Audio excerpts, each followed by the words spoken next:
Okay mga choy, umaga itutulungan natin si mama na magluto ng kanyang ulam. At ibibenta na rin para magkaroon ng pera. Sa hirap ng buhay, kailangan mo talaga mong diskarte para lang mabuhay. Ay, nako naman. At isa pa, dagdag mo pang pagiging vlogger mo. Ikaw na nga yung videographer, ikaw pa yung actor, lahat na talaga. Ay, buhay naman oh. Kaya sa negosyo namin ni mama na to, pogi lang talaga ang punan. Dahil kung wala ka nito, palagi kang talo. Naniwala ka naman, biro lang yun. Uy, charot! Anyways, ito na pala ang ating mga sangkap ngayon sa ating pagluluto. Ano ba naman to? Para akong bakla. So anyway, ito na pala si mama, nagbabalat na ng takway. Shoutout pala kay Inday, ang model ng ating takway. Siyempre, magpapatalo pa ba tayo?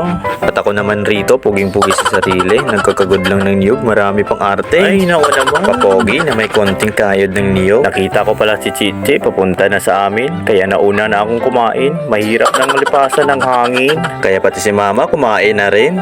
Siyempre, habang kumakain, sa kamera titingin din. Yeah. At ang aso ko nga rito, nakanganga na. Naghihintay sa pagkain kung may matitira pa. At pagkatapos nga namin kumain, kumuha naman ako ng lutong papaya. Hindi ko na malaya na nag-aya pala si mama. Kaya hindi tumagal, ubos na. Kaya hanggang dito na lang, paalam!